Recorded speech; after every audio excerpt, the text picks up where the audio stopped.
బుచ్చిరెడ్డిపాలెం పట్టణంలోని మంగళకట్ట ప్రాంతంలో cordon search నిర్వహించిన సిఐ శ్రీనివాసరావు, ఎస్ఐ సంతోష్ రెడ్డి ప్రతి ఇంటికి వెళ్లి అనుమానాస్పద వ్యక్తులపై ఆరా తీసిన పోలీసులు ఈ ప్రాంతంలో జల్లెడపట్టి సరైన పత్రాలు లేని 20 వాహనాలు స్వాధీనం. CI Srinivasarao comments.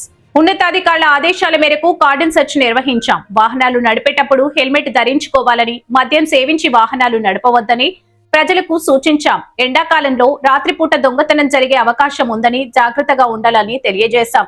త్వరలోనే ప్రజల సహకారంతో మంగళకట్ట ప్రాంతంలో సీసీ కెమెరాలు ఏర్పాటు చేస్తాము. మిగతా అన్ని విషయాలు సిఐ గారు కవర్ చేశారు. చిన్నపిల్లలు ఈతకి వెళ్తూ ఉంటారు కాలువల్లో కానీ దగ్గరలో ఉండేటువంటి నీటి వస్తున్న దగ్గర. వాళ్ళలో కొంతమందికి ఈత వస్తుంది, కొంతమందికి రాదు. తర్వాత దాని లోతు కూడా వాళ్ళు అంచనా వేయలేరు. ప్రమాదాలు జరిగి ఇబ్బంది పడే పరిస్థితులు వస్తున్నాయి తర్వాత. కాబట్టి పిల్లలు కొంచెం జాగ్రత్తగా కనిపెట్టుకొని ఉండాలి. రెండోది వచ్చేసి మైనర్లకి వెహికల్ ఇస్తే ఏదైనా ఇబ్బంది జరిగితే ఆ వెహికల్ ఓనర్ మీద కూడా కేసు పెడతారు. అది తెలుసుకోవాలి మీరు. తర్వాత ఈ వ్యసనాలకు అలవాటు పడేదానికి కూడా పిల్లలకి ఈ సమ్మర్ హాలిడేస్లోనే ఉంటాయి. తెలిసి తెలియకుండా వయసు తారతమ్యాలు లేకుండా స్నేహం చేస్తూ ఉంటారు. చేసేటప్పుడు ఒక్కోసారి వాళ్ళు చెడు అలవాట్లకి ఆకర్షితులయ్యే అవకాశం ఉంది. కాబట్టి పిల్లల్ని ఎవరైనా తల్లిదండ్రులు జాగ్రత్త చూసుకోవాలి. ఎవరైనా సరే మన కుటుంబం, ముఖ్యంగా బిడ్డలు బాగుండాలనే కష్టపడతారు. వాళ్ళకి మీరిచ్చేటువంటి చదువు, క్యారెక్టరే నిజమైన ఆస్తులు. భౌతికమైన ఆస్తులు కొంతసేపే వాళ్ళకి ఉపయోగపడతాయి.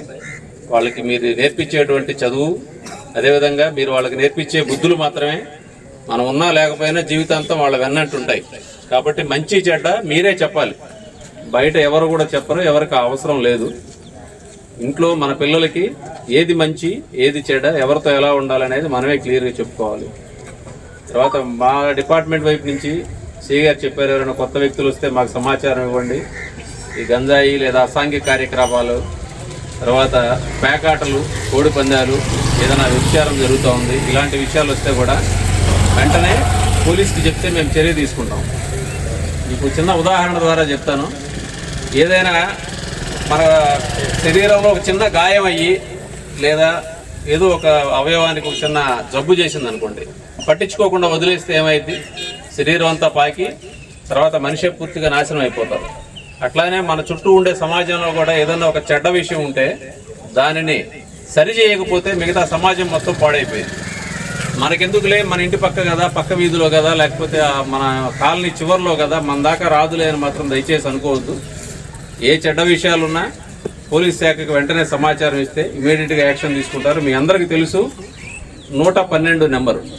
గతంలో 100 ఉండేది, ఇప్పుడు 112, 112. ఎటువంటి విషయానికైనా ఎమర్జెన్సీ విషయానికి మీరు ఫోన్ చేస్తే మ్యాక్సిమం 10 నిమిషాల్లో పోలీసు మీ దగ్గరకు వస్తున్నారు, స్పందిస్తున్నారు, దాని మీద చర్య తీసుకుంటారు. ఆ సమాచారం ఇచ్చిన వాళ్ళ పేరు కూడా ఎవరికి చెప్పం మేము, మాకు సంబంధించి. కాబట్టి ఏదైనా చెడ్డ విషయాలు ఉంటే ఇమీడియట్గా పోలీసుకి సమాచారం ఇవ్వండి. వాళ్ళ మీద యాక్షన్ తీసుకుంటే మీరందరూ ప్రశాంతంగా బాగుంటారు, మీ బిడ్డలు సేఫ్గా ఉంటారు. ఇక్కడే వస్తారు, ఎవరో కొత్త వాళ్ళు వస్తారు, 4 రోజులు చూస్తారు, పిల్లల్ని కిడ్నాప్ చేస్తారు అనుకోండి, తెలుసుకోగలుగుతామా? చాలా కష్టమైంది.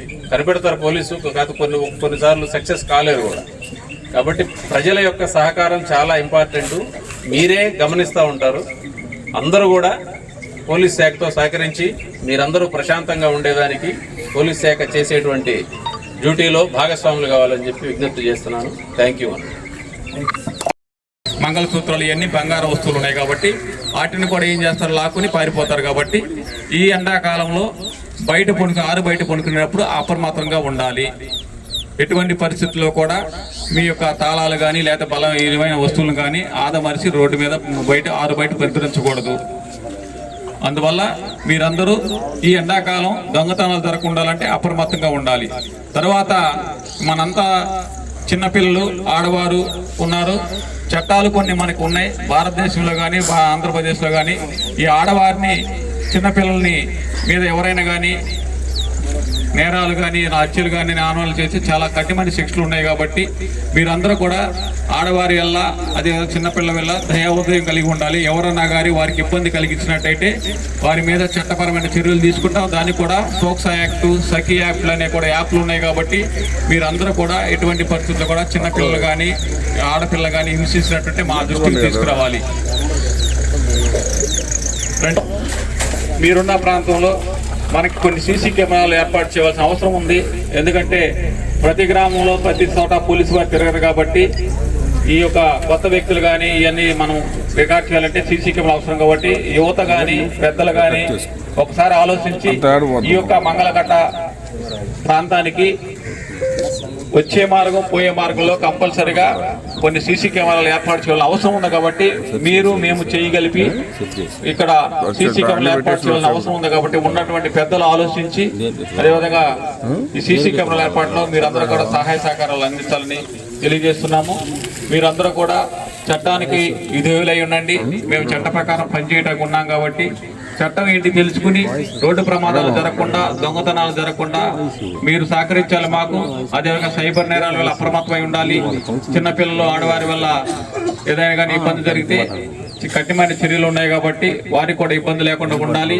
అందరూ ట్రాఫిక్ రూల్స్ పాటించాలి. కొత్త వ్యక్తులు ఎవరైనా వచ్చినా కూడా పోలీసు వారికి తెలియజేయాలని తెలియజేసుకుంటూ ఈ కాటన్ చర్చిలో మన పిలవంగాలో వచ్చినటువంటి కొడలూరు సిఐ గారికి అదేవిధంగా పక్కన వచ్చినటువంటి కొవ్వూరు సిఐ గారికి కొడలూరు ఎస్ఐ వీళ్ళందరూ కూడా మన బుచ్చిరెడ్డిపాలెం పోలీస్ స్టేషన్ మీ అందరి తరఫున ఒకసారి ధన్యవాదాలు తెలుసుకుంటూ మేము చెప్పినటువంటి ప్రతి విషయాన్ని మీరు పాటించాలి. మరి ముఖ్యంగా టౌన్లో ఎవరు కూడా హెల్మెట్ లేకుండా ప్రయాణం చేసినా అదేవిధంగా ట్రిపుల్ రైడింగ్ చేసినా మైనర్కి డ్రైవింగ్ ఇచ్చిన వెహికల్స్ ఇచ్చినా కూడా కఠినమైన చర్యలు తీసుకుంటాను. కాబట్టి మీ అందరికి చెప్పాలి. కాబట్టి టౌన్లోకి ఎవరు వచ్చినా కూడా హెల్మెట్ని ధరించాలి. అదేవిధంగా చిన్నపిల్లలకు బండి ఇవ్వద్దు, ముగ్గురు ఎక్కి ప్రయాణం చేయొద్దు, తాగి వెహికల్ నడపద్దు. ఇది మాత్రం జరిగితే మాత్రం ఎటువంటి పరీక్షలు ఉపేక్షించేది లేదు. దయచేసి అర్థం చేసుకుని మా సలహాలు సూచనలు పాటించి చక్రంగా ఉండాలని తెలియజేస్తూ సెలవు తీసుకున్నాను. సార్ 2 మాటలు చెప్తాను. నమస్కారం. ఈరోజు మన గౌరవ ఎస్పీ సునీత ఐపీఎస్ మేడం గారి యొక్క ఆదేశాల ప్రకారము మన యొక్క బుచ్చిరెడ్డిపాలెం పోలీస్ స్టేషన్ లిమిట్స్లో ఉన్నటువంటి మంగళకట్ట గ్రామంలో ఈరోజు తెల్లవారుజామున కాటన్ చర్చి నిర్వహించడం జరిగింది. అదేవిధంగా 3 సిఐలు 6 ఎస్ఐలు అదేవిధంగా ఒక 50 మంది పోలీస్ స్టాఫ్తో మన రూరల్ డిఎస్పీ శ్రీనివాస్ గారి ఆధ్వర్యంలో ఈరోజు కాటన్ చర్చి నిర్వహించడం జరిగింది. దీనిలో భాగంగా మేము ప్రతి ఇంటిని చెక్ చేయడం జరిగింది. మరి ముఖ్యంగా ఎందుకంటే కొత్త వ్యక్తులు ఎవరైనా ఈ యొక్క గ్రామంలో నివసిస్తున్నారనే ఉద్దేశంతో వాళ్ళ గురించి అదేవిధంగా గంజా కానీ మత్తు పదార్థాలు ఏమన్నా ఈ యొక్క గ్రామంలో ఉన్నాయా, ఎవరన్నా అమ్ముతున్నారా అనే ఇన్ఫర్మేషన్ దాని మీద, అదేవిధంగా వాహనాలు కొత్త దొంగ వాహనాలు కానీ ఏదైనా ఇక్కడ ఉన్నాయనే ఉద్దేశంతో మేము అన్నిటి చెక్ చేయడం జరిగింది. సుమారు మీరందరూ ఇక్కడ చూశారు ఒక 150 వరకు వెహికల్స్ అన్ని 2 వీలర్స్ అన్ని ఇక్కడ తీసుకురావడం జరిగింది. దాన్ని చెక్ చేసుకుని దాని ఓనర్ ఎవరు, దాని యొక్క ఆర్సీ నెంబర్ ఉందా లేదా అన్ని చెక్ చేసుకుని పంపించడం జరుగుతుంది. దీనిలో భాగంగా మేము ఒక 20 వెహికల్స్ని అనాధార కాగితాలు లేకుండా ఏదో దూరంగా ఉన్నాయని సీజ్ చేయడం జరిగింది. వీటన్నిటి కూడా పోలీస్ స్టేషన్ తీసుకెళ్లి వెరిఫై చేసుకుని ఎవరైతే ఆ యొక్క పత్రాలు లేవో దొంగ వాళ్ళు కానీ దాని ఏది ఉంటే వాటిని కోర్టుని సీజ్ చేసి పెడతామని మీ అందరికీ తెలియజేస్తున్నాము. మీకు చెప్పేది ఏంటంటే చెప్తున్నాము, అందరికీ ఇప్పుడు కూడా చెప్పుకున్నాము. ఈ గ్రామంలో ప్రతి ఒక్కరు కూడా హెల్మెట్లు ధరించాలి. ఎందుకంటే ప్రమాదాలు జరుగుతుంది కాబట్టి ప్రమాదం జరిగితే తెలుసుకు గల దెబ్బతలిగే అవకాశం ఉంది. కాబట్టి హెల్మెట్లు ధరించమని, అదేవిధంగా ట్రిపుల్ రైడింగ్ చేయొద్దని చెప్తూ సెల్ ఫోన్ డ్రైవింగ్ చేయొద్దని, మైనర్కి వెహికల్స్ ఇవ్వద్దని ఈ ప్రజలందరితో మాట్లాడడం జరిగింది. అదేవిధంగా గంజా దాని గురించి కానీ మహమ్మారిని తరిమేయాలని, సైబర్ క్రైమ్స్ గురించి, అదేవిధంగా చిన్నపిల్లలు పోక్సో చట్టాల గురించి ఇక్కడ ఉన్న ప్రజలందరూ కూడా వివరించడం జరిగింది. దానికి ప్రజలందరూ కూడా కార్యోన్ముఖులు చేశాము.